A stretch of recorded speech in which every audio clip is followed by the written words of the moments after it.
Hi everyone, my name is Richard Santoro and I welcome you to Third and Zen, the YouTube channel where every week I'm sharing a spiritual message to nourish ourselves, heart, mind, body, and soul.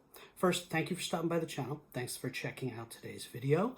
I do hope that this video finds you doing well, and I hope as always that you're taking the time, energy, effort, love, patience to care for yourself and maybe one another, heart, mind, body, and soul.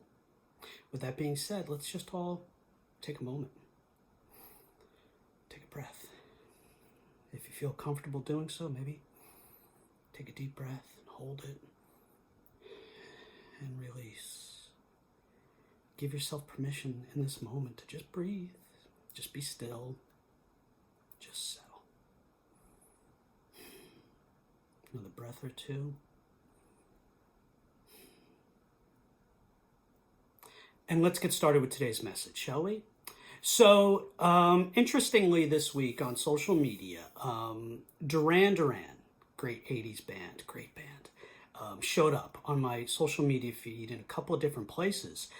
And, it was weird that it happened because the album Rio, one of their great albums from the 80s, this particular album right there, Rio, showed up. The artwork for this showed up because of the fact that somebody posted how much they wanted work from the artist, and then somebody else posted about who the artist was, completely separate. So it was really weird that Duran Duran and the album Rio showed up in my path like that.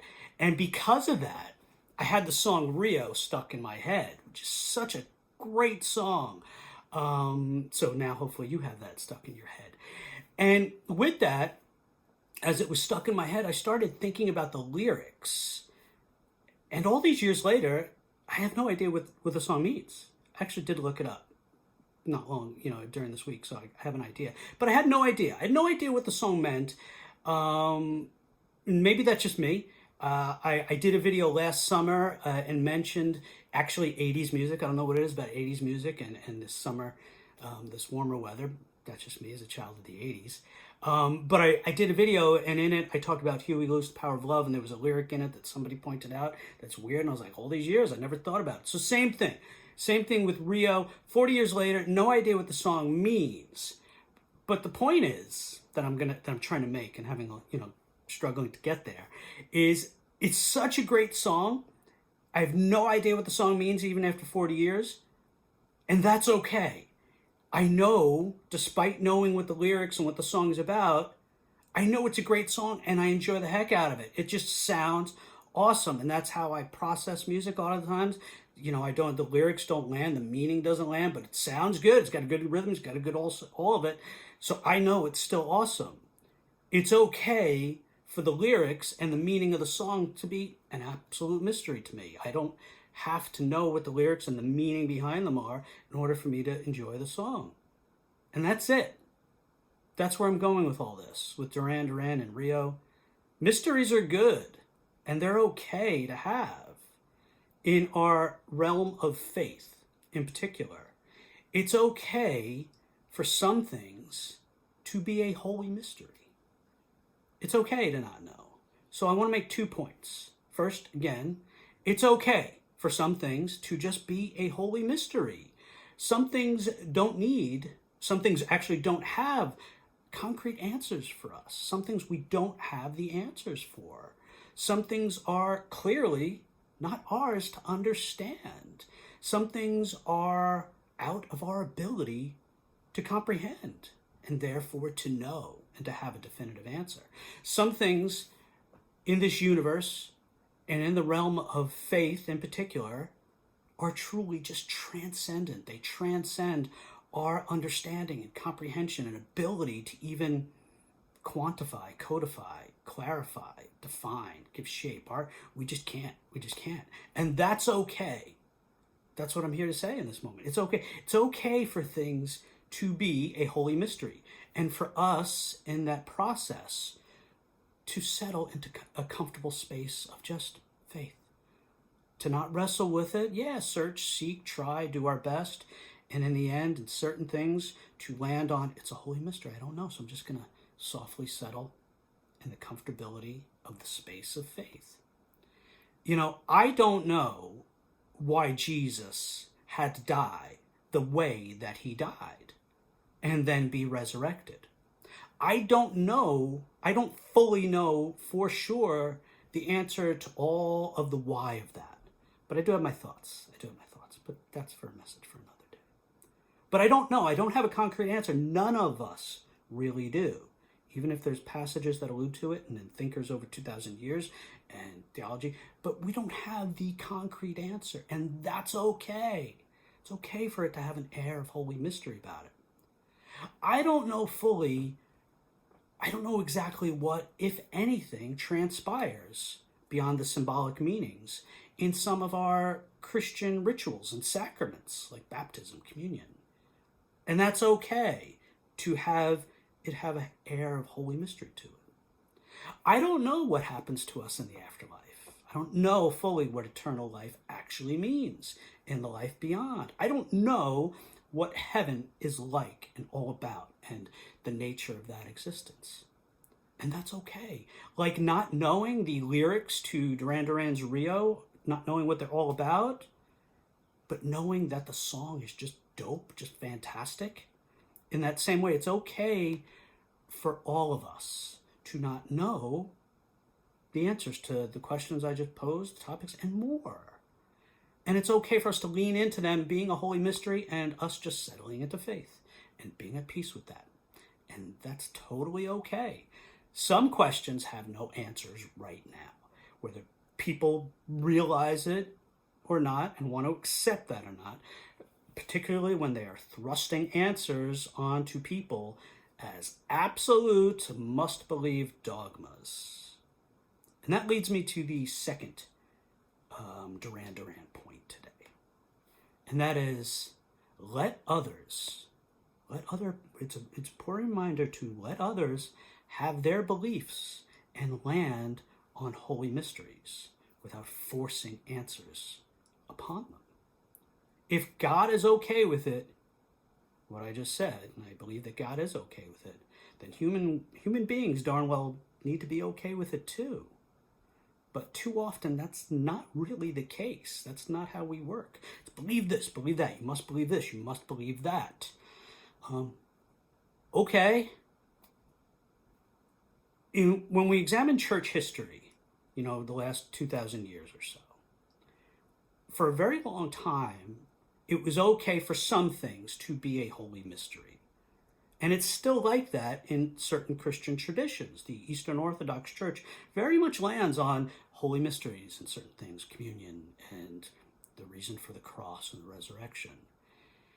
It's in our nature, though. It's in our nature as human beings, our human nature to seek, to search, the need to find meaning and to find answers and to need explanations and all of that. And that's very, very fair. I'm cool with that. And I'm actually like that in a great deal. And I love that about myself. And I love that about the human existence and journey. And it's also, though, in our nature to need and establish structure. We need that. We're like an ant colony. We do. We need structure in our lives and in our society and in our spirituality sometimes. And that's okay too, to an extent. But what happened with a lot of the beliefs is we religified things. Religiosity became things. And because it's also in our nature to want power over others, even when we're doing it and we don't even realize that we're doing it, in the religiosity, in the codifying, in the structuralizing, in the forcing of shape and concreteness with certain things. Things have moved a little bit too far away in some Christian traditions and spheres and thinking and attitudes. Things have moved so far away from the Jesus of the Gospels, his teachings, his answers, his model, his examples, all of it. And that's not good or healthy. We don't want that. That's not healthy. Too often allowing the room and space for certain things to be a holy mystery, allowing that space, too often it's given way to dogmatism and power over beliefs. You must believe this. This is the key to core. You must believe this or else. It's this way and no buts, no ifs, ands, or buts. And No, that's not how this works. So thank you for, letting me share those thoughts on a strong topic.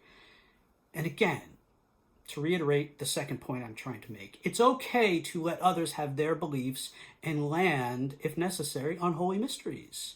It's more than okay. It's the right thing to do. Think about it. We have a God who is nebulous and ineffable and mysterious and truly beyond our comprehension. And we have a life and a journey of Jesus that requires a lot of faith without a lot of concrete answers. And that's okay. But what happens is all of that gets filtered through human beings. All of that nebulous and mystery and lack of concreteness and the need for the room for, to have space for faith gets filtered through human beings, through social and cultural and political human beings and all the subsequent filters. Limited, flawed human beings. And then we expect people to believe exactly to the letter what comes from that human religiosity and rigidity and dogma? Really? No. So you might think you know the answer to what the song Rio is about, and you might require, because of your reasons, that I abide by those meanings in order to enjoy and love the song and call myself a fan of the song. But no, that's not how it works. I like the song, even if I don't fully get the lyrics in. That's okay. So again, to bring us in for a landing here, it's okay for some things to be a holy mystery, and it's more than okay to let others have their beliefs and land on holy mystery, because it's not up to us to truly define everything. So I'm here to give us, I know some of this veered into a lane that was a little bit strong and critical and hoping that people don't force. But what I really truly want to land on is hoping to bring us a sense of comfort in knowing that we don't know all the answers. And it's okay to not know all the answers, because some of them just aren't knowable. Some of them are too deep, mysterious, and beyond our comprehension. So if we find ourselves in a space of not knowing all the answers to faith and spirituality and mystery and God and Jesus and all of it, it's okay. It's okay to not know. It's okay to land on holy mysteries and land on a space of faith. So just like I love the heck out of the song Rio by Duran Duran without knowing what it means, likewise, it's okay for us to lean into a relationship with Jesus, God, via faith rather than via absolute beliefs on things, concreteness. It's totally okay. We can enjoy the song without knowing the lyrics, and we can have a relationship with God and Jesus without being absolutely sure and having concrete definitions of things. Duran Duran, Rio is great. Holy mysteries are great. Thanks be to God. Amen. Okay, thank you all for checking out today's message, today's video. I hope in some way, shape, or form you might have found it fruitful for your journey going forward. If you feel like sharing it with anybody, go right ahead. If you feel like liking the video, subscribing, all that YouTube stuff, I haven't said that in a while, I'd appreciate it. But either way, thank you for being here. Thank you for being you. I wish you nothing but peace, love, fellowship with God and one another as you go forward on your journey. Thank you again for being here. I love you all. Have a great day. Have a great week. Ciao, ciao.